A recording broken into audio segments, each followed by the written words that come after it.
It's Easter weekend, and I'm wearing the same shirt as last episode, so you know it's gonna be a good time.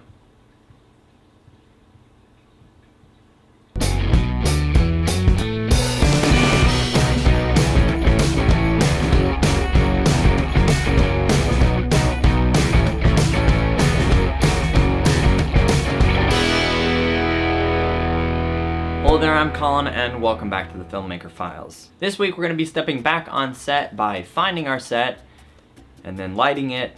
The title kind of gives away everything in the intro, so yup. As far as visual storytelling goes, these two elements are crucial to helping you sell the characters and the world that they live in. So we'll start by taking a look at location and how to find a good location. When you're working with little to no money, it's important to start scouting out your locations when you're putting the script together. If you build up everything in your story to a location that you can't realistically get your hands on, you're gonna have problems. More problems. It's just the way it is. Hey, we're coming back to you, Billy. A great place to start when writing is to determine how many different places you'll actually need to effectively tell your story. Sometimes you'll start with 3 different locations, and then you realize that you can kind of condense those down into 1, maybe 2. In our amateur hour film, we shot pretty much everything in our homes or in some public areas nearby. Only 1 location required actual permission, and we were very lucky that somebody that we'd done video work for was able to get us access into that place. So if you need a location that you can't easily get to, start asking people. You'll be pretty surprised at how many people are willing to help you out. Small businesses are usually pretty open to it, and definitely friends and family members, they have connections. And if you're just not finding anything, maybe go back to the script, see what you can rework, see what you can compromise on. And if you just can't compromise on a certain location, then continue looking. And of course, when you pick out a location, make sure you properly communicate when you're going to be in and out of there. Stay professional, make sure that you get written permission, and of course clean up things and leave it better than the way you found it. But what else should you look for in a location other than just being able to get into that place? Think of your location as a character. You're pretty much casting that location, so you're going to want to make sure that you're going to be able to use that location to its fullest to help tell the story that you're trying to tell. Picking good angles with backgrounds that complement the characters and the mood can say as much about a scene as the dialogue itself. But one huge thing that you should take a look at in whatever location you're thinking about choosing are the practical lights that already exist there. This can help save a lot of time and a lot of headaches when you do go and start shooting. As an example, let's just take a look at my kitchen. If we were shooting a day scene here, we've got some nice big windows letting in a lot of natural light,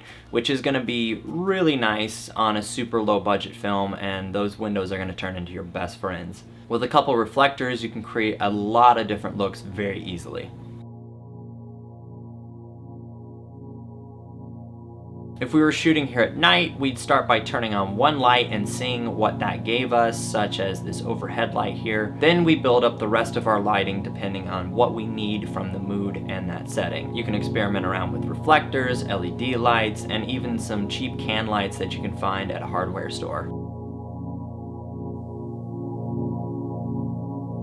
Just as important as lighting the character, though, is paying attention to the world around them. You spend all that time finding a good location and then neglecting to do any kind of lighting with it to properly show it off and complement your actors is just going to be a waste of potential.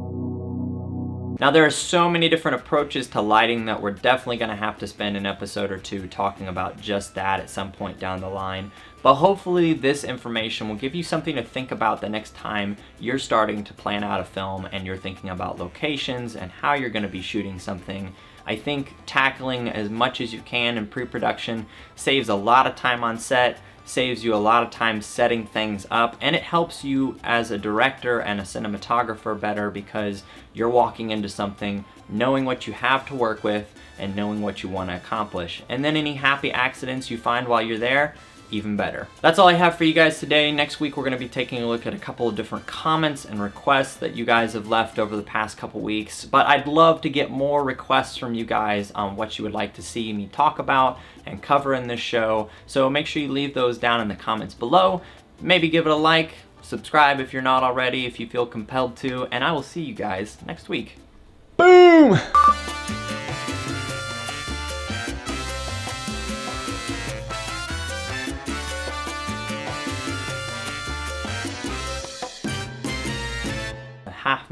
Fudge!